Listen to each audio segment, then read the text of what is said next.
Last week, we talked about character arcs, especially transformation arcs, and how we need to keep the essence of the character still intact, even though they are making different decisions. And today, we are going to talk about how to ruin all of that just by the reaction or how the other characters in the story behave. Today on Writing in the Tiny House.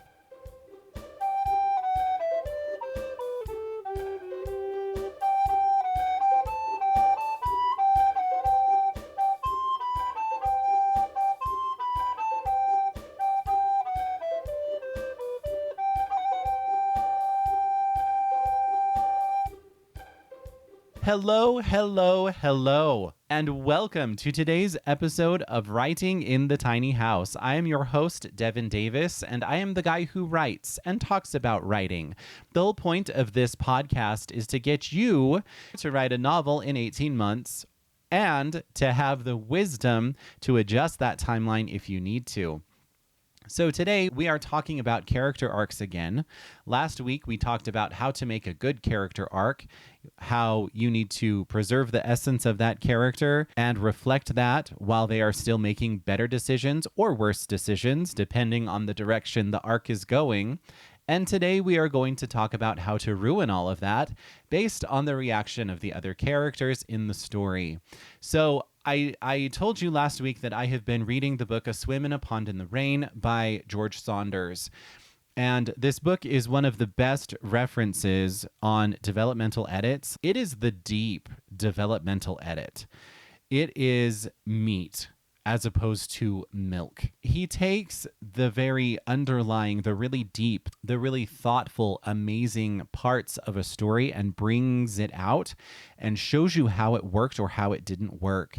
And it is astounding. It is incredible how he is so in touch with his craft and so in touch with the way that storytelling happens that he can simply share with you how to do it better by breaking apart 7 classical Russian short stories.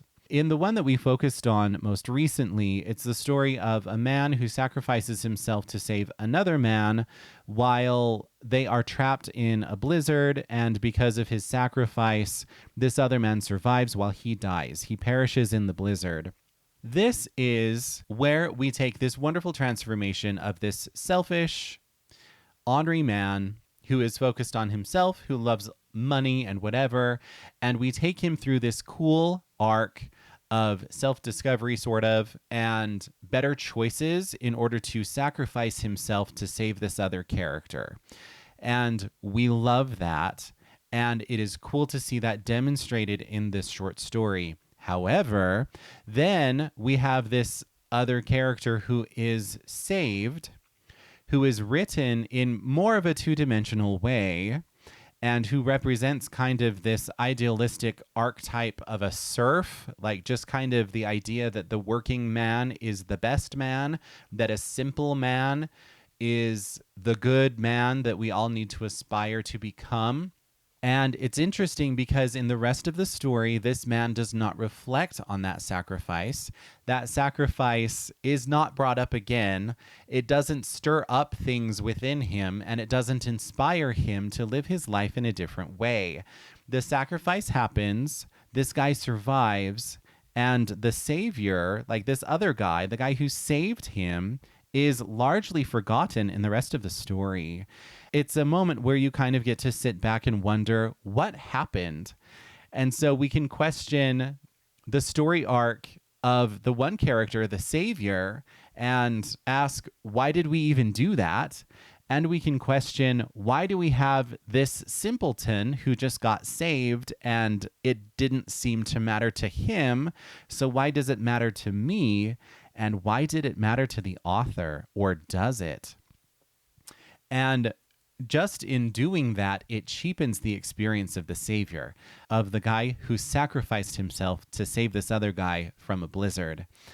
I once read a story just to demonstrate this point, I read a story. It was kind of like portal fantasy, I guess. So the guy found himself in a new and a strange world with magic, and there were some differences in his body, just because in the real world, he had a specific sickness that made his body function poorly. He couldn't feel things.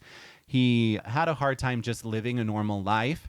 And suddenly he wakes up in this magical world, and that condition doesn't exist here. So he has this strong body. He can make these really cool things happen. And he is feeling things again, unlike he has felt them in a long time. With that in mind, this is what happens. And in this story, this is pretty gross anyway, but it was more confusing with the way that it was handled. So toward the beginning of the story, this middle-aged man befriends or something is discovered by this woman in her late teens, early 20s, I believe was her age. And she's beautiful and she's attractive. And he now has this body with newfound senses that he has not lived with in a very long time. So a new discovery of this vigor and this attraction to this woman. Anyway, there comes about a sexual assault, and it happens by the main character, which I cannot handle reading anyway. But the thing that happens later, or immediately after, and then throughout the book, so in my mind, sexual assault is very important. It is always a very big pivotal moment in a story, and it needs to be treated with sensitivity, and it needs to be given very sensitive, proper attention in order to make sense that we are including such violence and such horror in our stories. Like, sexual assault needs to be there for a reason, and it needs to be a damn good reason. With this story, there was the sexual assault. It was done by the main character, which is already a hard thing to figure out why that happened. And then this young woman kind of disappears for the rest of the novel, and her mother immediately comes into the story and serves as the guide to this man to get him to his destination. Now, if we're talking about choices and dealing with things and cheapening experiences and making things unbelievable, in my mind, if a person just had a violent sexual encounter with a woman and then is now forced to be in the company of that woman's mom for kind of a long time, and to have to trust her and to have to trust his safety with her and trust that she's going to lead him to where he needs to go and whatever else, there would be certain internal monologue going on. There would be certain mannerisms, there would be paranoia, there would be something. There would be a reaction to that strange and awful situation. In this story, that didn't happen at all. This mom came in, and the sexual assault was never mentioned again. The mom came in and led this man to his destination, and she was actually with him throughout kind of a big chunk of the book.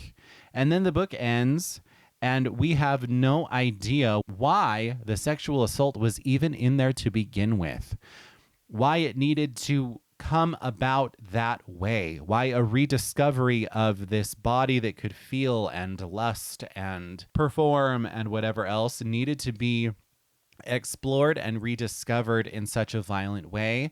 There were so many questions left unanswered. And because of all of that, instead of me hating the character, I wasn't terribly fond of the character anyway. What it instead made me do is question the author. Why? Why was this the way that we did it? So I read this book back in college, and one of my best friends at the time also read the book. I recommended it to her, not because it was good, but because it was bad. And we spent an entire evening in Village Inn eating pie and ripping apart this book. I'm not going to mention it, what the title of this book is. So much of the believability of the story stemmed from that choice of inviting this horrendous act of violence into the story and then responding in no way at all to that act throughout the rest of the story. And as a result of that, it cheapened the story and it made us believe the main character less. And it made us not too interested in the author from then on. That is how we take these really big moments, and it can be a big achievement, it can be a big act of violence, it can be good, it can be bad, it can be a great many things. That's how we take it and we ruin it by letting it fall flat with the other characters in the story or with the main character itself. Let's remember the gravity of the choices that we put our characters through. Let's remember everybody's reaction to the things that they are exposed to, and let all of that build your story. When you include everything, if this horrendous act of violence had been fleshed out and there had been attention brought to this character's thought process or an encounter by the mother or anything, if anything at all had come about, the entire story would have been better. Revisiting the short story that George Saunders analyzes in A Swim in a Pond in the Rain, if the simpleton who was saved had allowed that sacrifice to change his life and make him a better person, the sacrifice itself would have been so much more meaningful and it would have been better. But because none of that happened, the sacrifice ended up feeling cheap. Be sure to tune in next week with another episode of Writing in the Tiny House. Thank you so much for your time. Have a good day.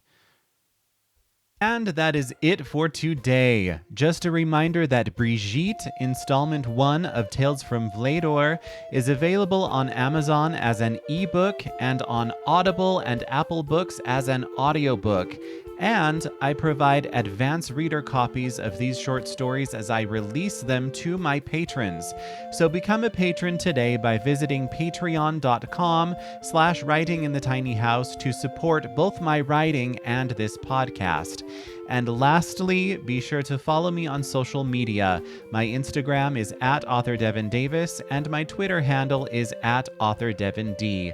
Thank you so much for spending some time with me today, and have fun writing. We will see you next time. Run by copy editor Chrissy Barton, Little Syllables Editing is a reliable resource for anyone looking to improve their manuscript. Chrissy does line edits, copy edits, and the final proofread for experienced writers and newbies alike. Go to littlesyllables.com and reach out to Chrissy today. A link is in the show notes.